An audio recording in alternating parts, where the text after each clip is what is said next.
ससूनघर गावापाशी MMRDAच्या माध्यमातून सुरू असलेल्या पाईपलाईनच्या कामासाठी खणलेल्या बोगद्यात घडलेल्या दुर्घटनेची आज मुख्यमंत्री एकनाथ शिंदे यांनी प्रत्यक्ष घटनास्थळी जाऊन पाहणी केली। तसेच यावेळी घडलेल्या दुर्घटनेची माहिती घेऊन दुर्घटनाग्रस्त कामगाराचा शोध घेण्यासाठी सैन्य दल, कोस्ट गार्ड, NDRF, SDRFच्या मदतीने संयुक्त बचाव कार्य सुरू करण्याचे निर्देश त्यांनी दिले।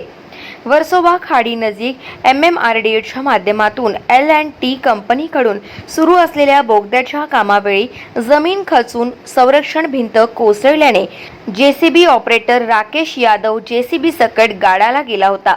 यावेळी त्याला बाहेर काढण्यासाठी गेल्या 17 दिवसापासून बचाव कार्य हाती घेऊनही अपेक्षित यश मिळाले नव्हते। अखेर आज मुख्यमंत्री एकनाथ शिंदे यांनी पुढाकार घेऊन त्याला बाहेर काढण्यासाठी मदत कार्याला वेग दिला असून सैन्य दल, कोस्ट गार्ड यांच्या मदतीने हे बचाव कार्य सुरू करण्यात आलेले आहे। यात या दुर्घटनाग्रस्त व्यक्तीला बाहेर काढण्याला प्राधान्य देण्यात येणार असल्याचे त्यांनी प्रसिद्धी माध्यमांशी बोलताना सांगितले। सैन्य दल आणि कोस्ट गार्ड यांच्या अनुभवाचा फायदा घेऊन या कामगाराला लवकरात लवकर बाहेर काढण्यासाठी शक्य ते सारे प्रयत्न करण्यात येतील असे त्यांनी सांगितले।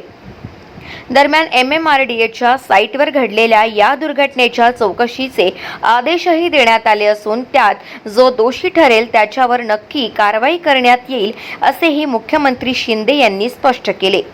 यावेळी मुख्यमंत्र्यांनी राकेश यादव यांच्या कुटुंबियांची स्वतः भेट घेऊन त्यांचे सांत्वन केले।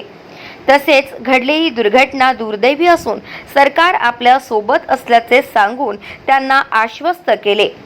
त्यांना 50 लाखांची मदत देण्यात येईल। तसेच त्यांच्या कुटुंबातील एका सदस्याला L&T कंपनीत नोकरीही देण्यात येणार असल्याचे सांगितले। तसेच त्याच्या मुलांना देखील लागेल ते सहकार्य कंपनीच्या माध्यमातून उपलब्ध करून देण्यात येईल असे सांगितले।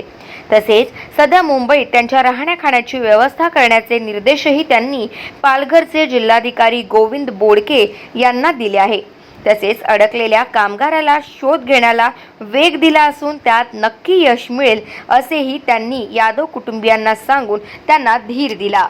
गाव माझा न्यूज करिता सुमित पाटील, पालघर।